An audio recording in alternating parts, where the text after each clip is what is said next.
Right, I'll just show you how all the electrics work. So up here you got a switch that says leisure battery and vehicle battery. If you just pop it up to leisure battery, you'll see the battery indicator will come on then.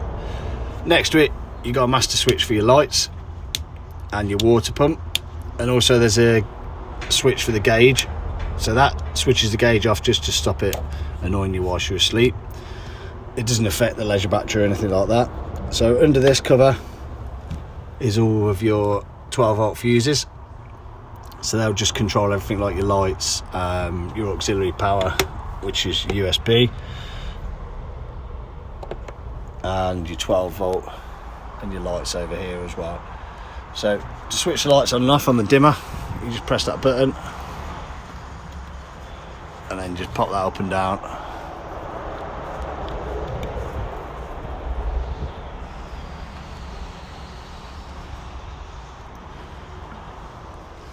So on your hob, you've got tap. It's just got a micro switch on there. As long as that water pump switch is on, that'll work. You can hear that buzzing.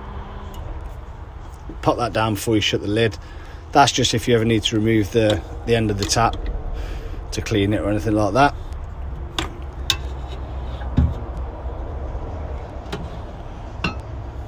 To operate your diesel heater, press the middle button and then that says starting. It does tell you all this in the manual, but I'll just go through it quickly now. That'll fire up the diesel heater. You can just feel that blowing a little bit of hot, cold air. Then that's your volume control. So that just goes up and down there. Select the temperature that you're after and then just leave it to warm up. So it'll take a little while to warm up. The heat will come out of here and you can direct the heat with this nozzle there. Just bear that in mind when you're if you're storing. Press this in the back cupboard. You've got your solar controller there. That's just telling you everything's going in from the solar panel. You can see that's all charging well. Above it you've got your inverter, and there's an extra plug next to the other one there, and all your controls up and fuses are up on the top. So in the cupboard, you'll switch this on by just pressing this button here. So you can see that's on at the minute, indicated by the battery. If there's a fault, it pops up on this one. So when you do switch that on, that makes everything live. All your 240 volts live. So this socket on the right is your inverter socket. So that one will work when you are off-grid, effectively. So the socket on the left, and also this socket on the end here, you can't really see it from the camera, the end here, they both work off the hookup. So when you're on the hookup, which I'll show you in a second, switch this down to battery charger. You've got all your main circuit breakers there. They that'll control all your 240 side of things. Your 240 hookup is under here. Just scroll the camera up. So that just plugs into there. Your sight lead will go into there, and then all your 240 inside the vehicle will start to work. The table is quite simple. It just swivels around. You can turn the top like this and push it in, lock it into place with this little knob there, and then that's all stuck into place. You can take this table off by just releasing this here, and then you can store that away if you don't need it. And you can even take the leg out of there as well if you do need. So you just undo this fully, then pull it out. Operating the table, underneath here you've got a couple of clips. You lock that into place, and then that just gives you a bit of security on the rail. You can slide it up and down as you wish. Take the table off, pull it up, undo the locks, pick it up off the rail, and then slide this, press that button in there, slide the leg down. Then we'll go to the back where we can store it.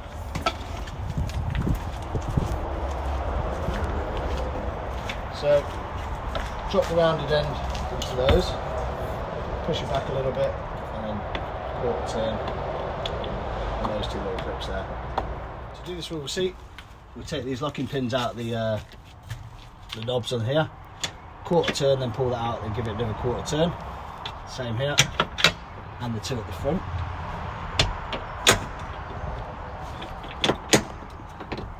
Then we're going to take this headrest out, Wrap the seat back around this one, push it forward slightly, turn it in towards the middle of the cab, pull it back so it misses the dash, push it forward, and then pop it back round. You can put the seat back lock out of the way. To put the swivel seat back, just do in reverse what we just done.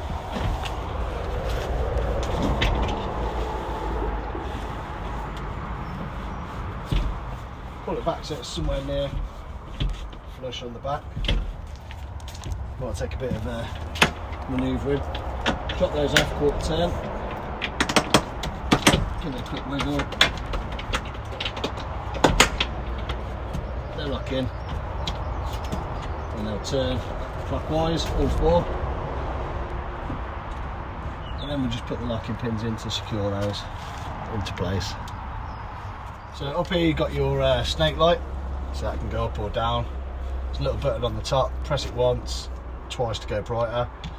Then in each side there's a USB, one this side, one that side. That runs off your 12-volt leisure battery.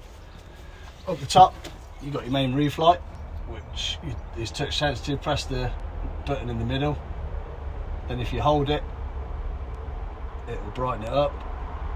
Hold it again and it will dim it down. Touch it to go off. So on the roof you've got two mesh vents on the side for a bit of ventilation. Make sure they're done up when you pull the roof down. On the front you've got a big window, so that lets a good bit of light in there as well. You can roll that up to tidy it up whilst you're camping. Zip it back up.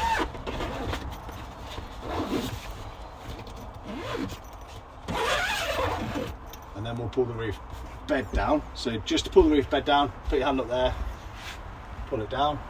There's a built-in mattress up there, but to push it up, to get it out of the way, just literally press that there and that'll go up. When you're pulling the roof down, pull down the roof bed, and up the top here there's two straps. Just pull on these straps, and I'll pull it down to about head height. Make sure you've got a window or door open. Pull the canvas in from the side so it doesn't get trapped in the hinges, and then just pull it in at the front. Then just let it fall down. We can tidy that all up now. So roll the canvas back, and then roll it back where the straps are as well. So what you want to do is pull that so it's tight and flat there, so you can see a straight line from this clasp up to that one there, and then just give it a tug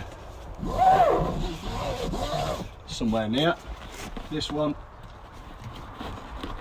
Just roll that back there.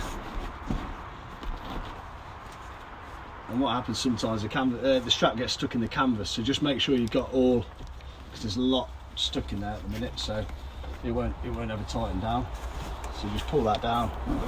Again, make sure you can see a straight line between the clasp and the one on the roof, and just give it a good yank. And then you can hide the straps either up the sides or in the middle there. To get the roof up, it's just a reverse. Basically, we just press these straps there, pull that down, and then just pull it to a couple of inches away from the end. Same on this one. A couple of inches from the end. Make sure you've got a window or a door open again. And just give it a push up. And then push the bed up. Good. So the gas locker is under here. These are a quarter turn. Pull that front door off. And inside you'll find the regulator for the camping gas 907. So on the top here, you anti-clockwise to open the valve once you've screwed your gas bottle in, and then clockwise to seal the valve up. So you screw your bottle into there, put it into that strap and tighten it up and secure it. There's a gas spanner in there and an LPG sticker. Once you've got your gas bottle in, put the door back on so it's all sealed up, and then quarter turn, and that's it. To do the gas, you push this knob down here, turn it, and then you press the ignition, and the same on this side. Just make sure you turn it off before you put the glass cover down, as it will break it.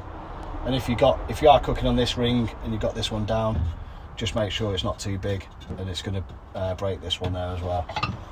Okay, your water's located in this cupboard, screwed down, there's a strap there. If you ever need to, when you need to refill it, undo the strap, release this top, pull out the submersible pump, go fill it up and then pop it back in that cupboard. To operate the fridge, pull this over here and just open it up. You've got a freezer box at the top there. There's an ice cube tray that goes up in there as well in your manual. So shut that too. Switch the fridge on, hold this button here. That will indicate the temperature. You can knock it down or put it up. 3 is about right, isn't it? So yeah, to switch it off, again, just hold that button, it'll flash at you, and that's off. You should hear the compressor clicking in and out as it goes on off as well.